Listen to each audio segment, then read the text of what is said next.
Hey, everybody. Welcome back to the Sacred Femme Alchemy podcast. And I'm super excited for another episode. I just returned from my seasonal break, but it's good to be back on here. And today, what I really want to dive into is clarity.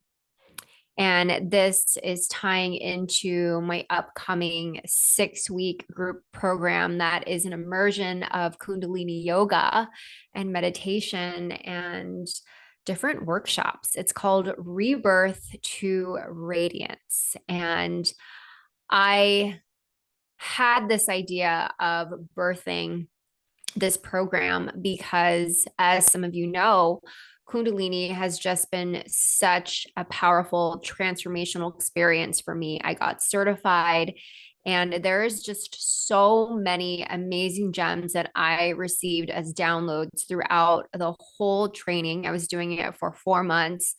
And it was really, really intense where we were doing our sadhana practices at 5 a.m. And it really tested me, not only mentally, spiritually, but also physically, right? And anytime that we want to create change in our life, it requires us to really change who we are. Like, granted, it's a lot of things at face value that you don't necessarily know that you have to do. But I think the ultimate question was, what are you willing to do to get the dreams of your desires? And I see it sort of as this landscape of, the infinity symbol of surrender and patience and time and, dreaming and losing. And so it's what's really coming up for me is this idea of polarity, this idea of we actually worked and meditated on it in one of the kriyas, the kirtan kriya, which is infinity, life, death, and rebirth. And that when you want to change in your life, you have to be willing to let go of something at the same time because you need to create space. And if there is no space, then there is no room for the manifestation. There is no room for that growth. Right. So it's like, that's why we weed our garden. That's why we, have forest fires that are intentional sometimes to create space. And so in my program, we're really going to get crystal clear on different areas of our life. And that's the first part. That's the foundation for creating any type of change. Because if you don't understand your true north of where you're going, then how can you redirect your GPS system, or how can your GPS system really understand where to go? And so that's why the first week is going to be all about understanding and really trying to figure out, what is it that we truly want in this life? And then each week, we're going to dive deeper into a different theme. So we're going to have body and self love. We're going to have creativity, unleashing the original you. We're going to have work, career, and dharma, really busting through those money wounds. What does internal and outer abundance look like? And then we'll look at our heart and see where we are in relationships. Do we have fulfilling relationships in our lives that make us feel whole, that make us feel nourished? Friendships, romance, family, all of that work. And then lastly, we'll celebrate and we'll learn to manifest with our highest desires, with our soul. And so I'm super excited to offer this. And for the next 5, 6 weeks, I'm going to be doing a little bit of a preview of what will happen inside. And so that is why today I'm focusing on getting clarity on what we want. And today, it was unexpected. I feel like it's so apropos. There's some cosmic sort of synchronicity that's happening in my life. And it's almost as if I didn't know that I was off the path until I realized how on the path that I am. And whenever I know that I'm on the path, what that looks like for me is all of these magical synchronicities start to happen.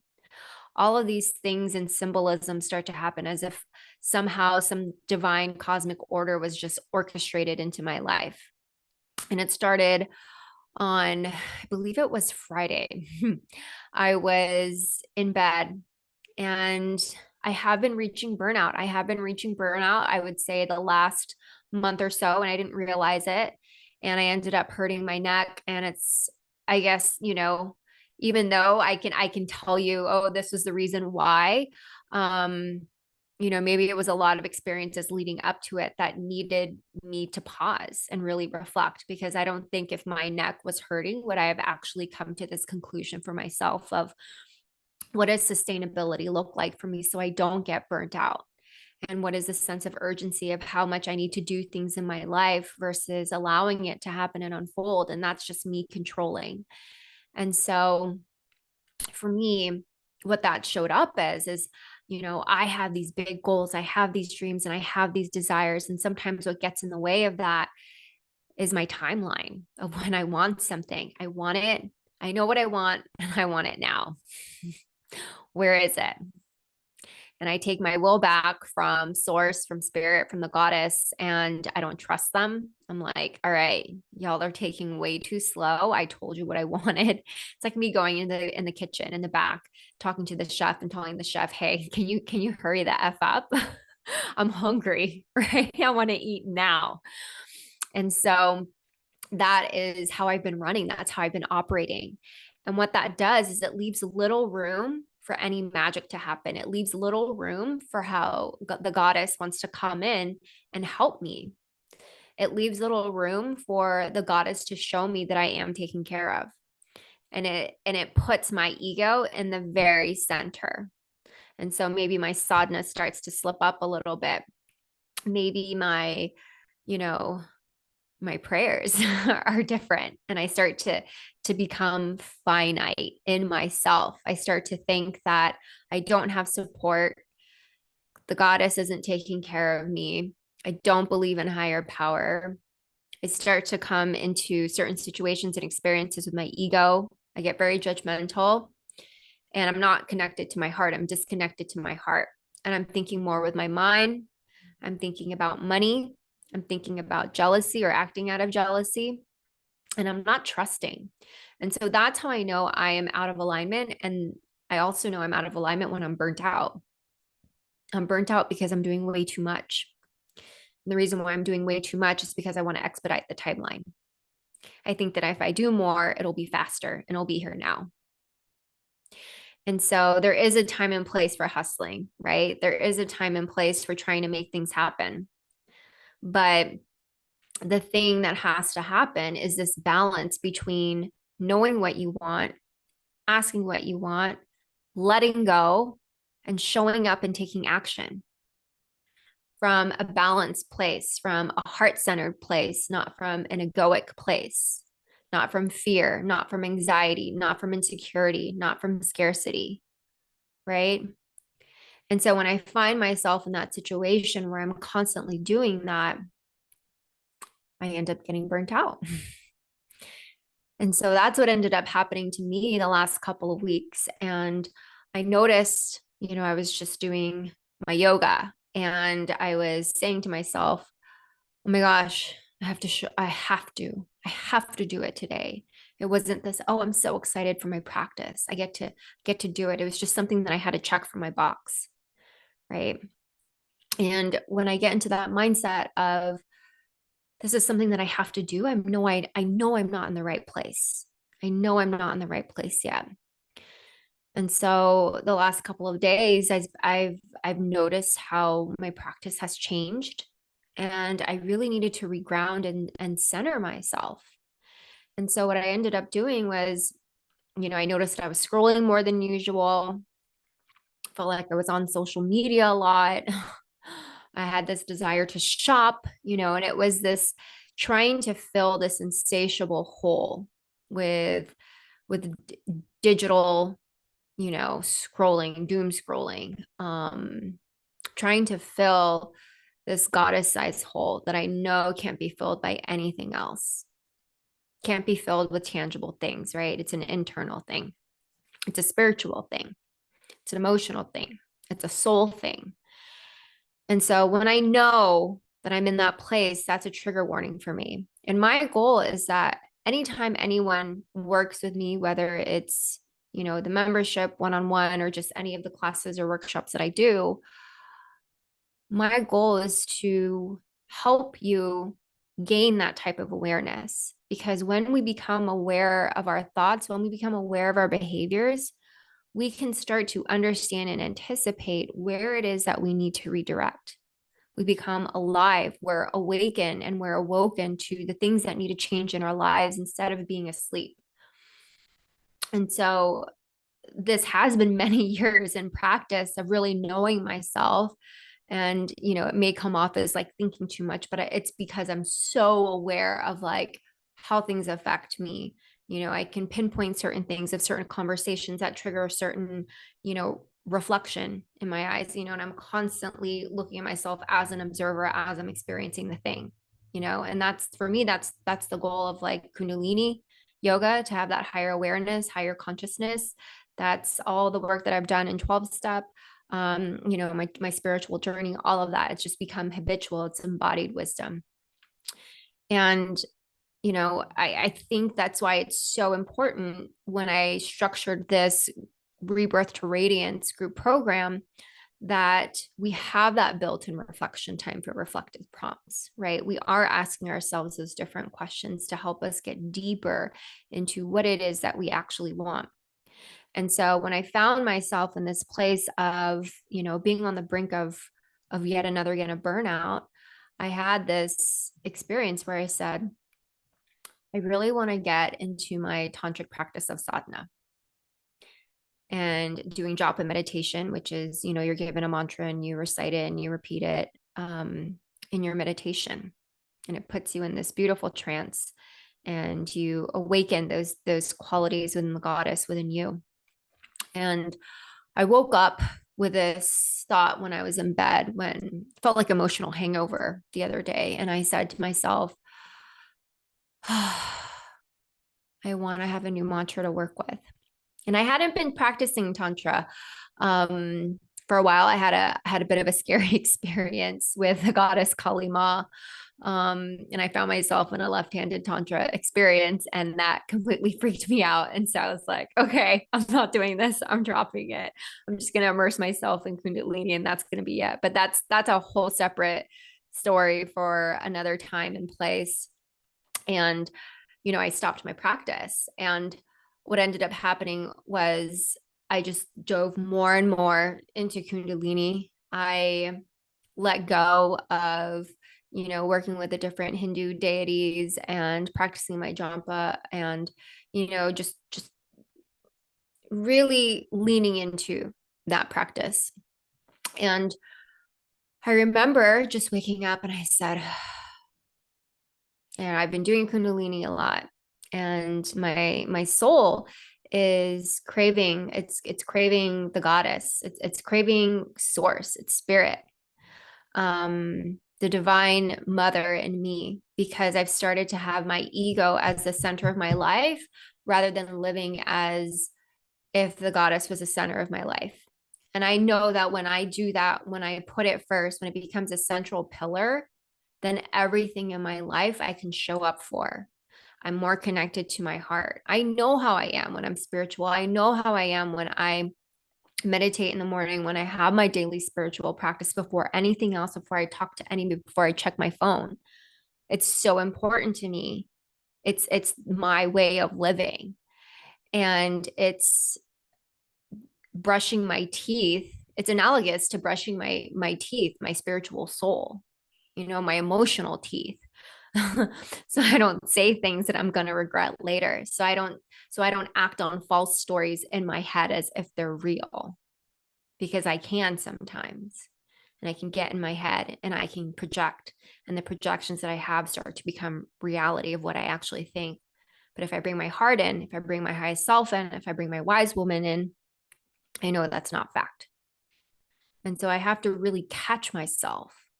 I have to make sure that I don't have these spiritual cavities, right? And it's a lot of hard work. It's discipline more than anything. And most importantly, it's superficially, it's also knowing the results that I'll get. It makes me feel good. It makes me happy. So I'll do that. And it makes me show up in the way that I feel very proud of, that I love, and it makes me love myself more. I'm more connected to myself. I'm more connected to my soul when I have a spiritual practice. And so that's why I do it. And that's why I love guiding women to develop their own spiritual practice with it, whether or not, maybe they have religious trauma, but we get to use whatever name we want to spirit. It's just connecting to something much larger and greater than you that allows you to see that your purpose on this earth is beyond you, that you being here has a purpose as a teacher to someone, to help someone think differently. The experiences you have are lessons for other people, and if we start to lean into that and we start to see that every single experience we have, whether it's challenging or filled with so much joy, is maybe a lesson in someone else's spiritual curriculum, right? We start to think of our life as more sacred. And so as I was saying this in my bed of like, okay, I want to work with mantra again. And, I ended up getting a email from my tantric yoga teacher, and she's, not email, but it was, this message on WhatsApp. And I reached out for a personal mantra. And it was so interesting how just that morning I was thinking about getting back into my tantric sadhana, and then boom, got that WhatsApp message from her. I was like, okay.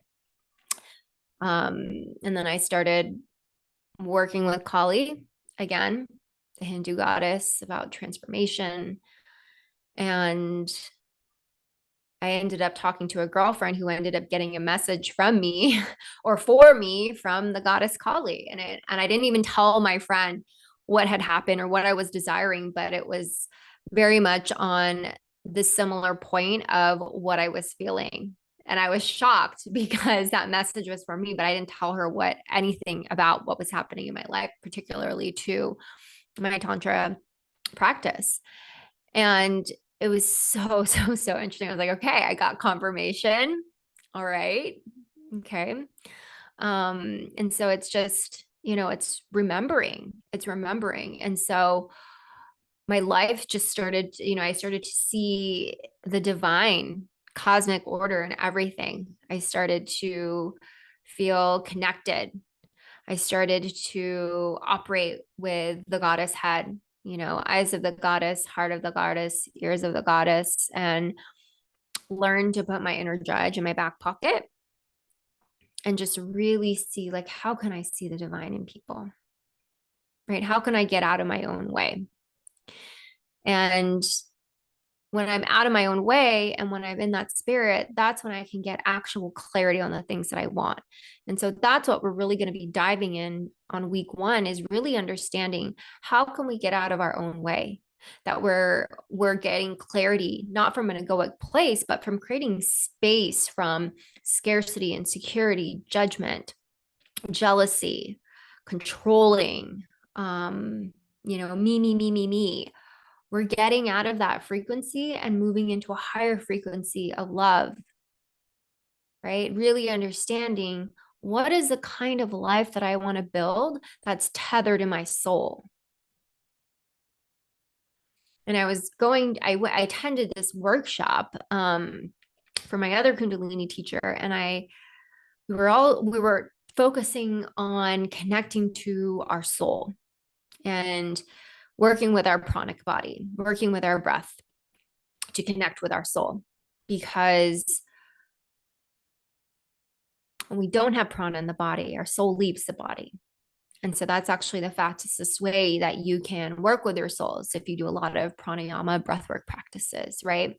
And you'll start to notice too, if you do even holotropic breath work, that you'll have really strong sensations. And a lot of people have experienced Kundalini awakenings from that, where they just feel so connected to the mother energy, the divine feminine energy in their body. They literally feel bliss.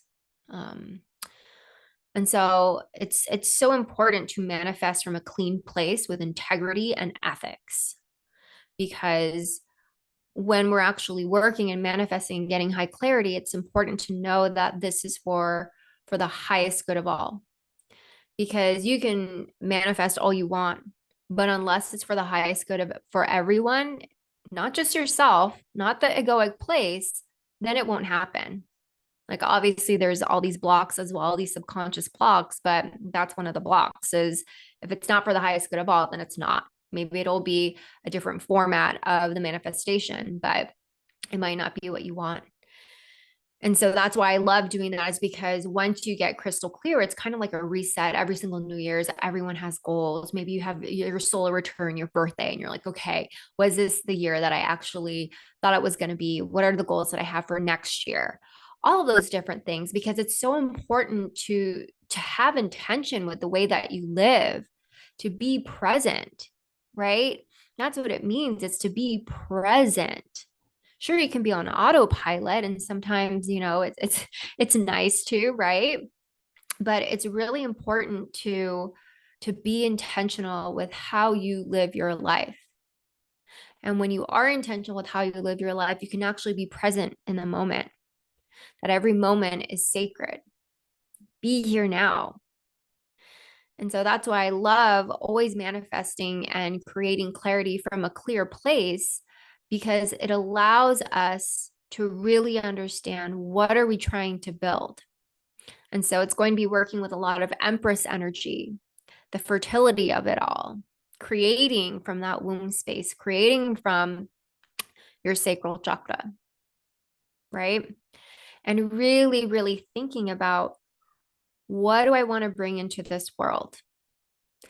Bringing to this world in relationships, bringing into this world through my work, bringing into this world with my body, really looking at your body as a temple.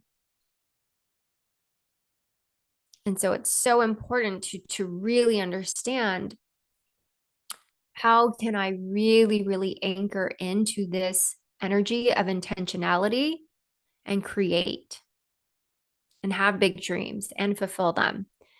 And then the rest of it is just going to be open and start to cultivate and nourish that higher awareness, so that you can start to see your own blocks.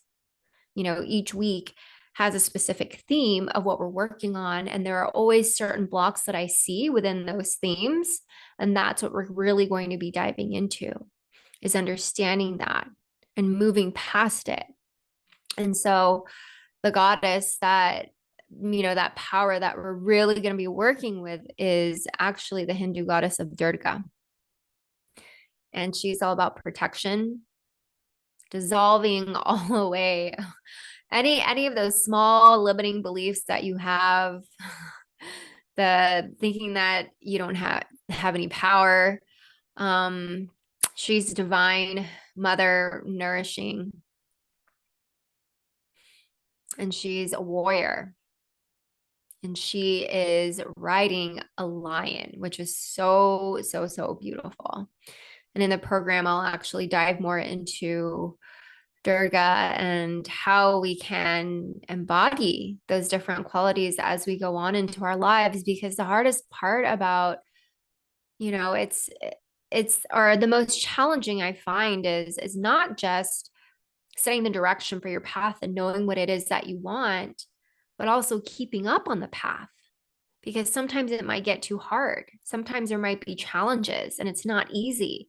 And so that's where we have to use our best judgment, knowing that we are in a loving and safe place, and that we can meet the deep end without drowning, that we are strong enough, that we are warrior-like, that we can do this, that we can, and that the change that we want doesn't come easy, and that anything that we actually truly want in life requires a lot from us. And so the equal amount of effort that you're going to put into the things that you actually want will equal itself out in the ratio, right? You get what you put in. And so that's why I'm super excited to jumpstart this little podcast series, to just dive deeper into what it is that we'll be going through, the different types of blocks that I see that we will be addressing. And it's just going to be so, so, so wonderful. I am so excited for it. I will link in the show notes how to join. The landing page is already up, so check it out. Feel free to DM me. Feel free to email me if you have any questions. And I'm so excited. I hope you join me. It's going to be an intimate container of 12 people. I am including men in here. So if you have a desire to work with me, I know I typically work with women, but I felt really called to open up this container to men as well. And so I think this work is really needed. It's really important in this world, because whether or not you're new to building a spiritual foundation, or maybe you've reached a spiritual hiccup and you just want to try something different, you want to work with the divine feminine energy, you want to work with Kundalini, you want to see what it's about, you want to understand different goddesses, it's a way for you to also awaken your own inner feminine. This isn't just for women. I think it's really important that men should tap into their inner feminine of softness, especially in the type of world that we live in today. Connecting to your hearts instead of connecting to your ego. We need more of that. And so I really encourage you to check it out. I really encourage you to ask me any questions about it, because I would love to have you in there. But I hope that this beautiful episode served you. It's been wonderful to connect with you all, and I will talk to you all at another time. I'll see you for the next episode. Bye.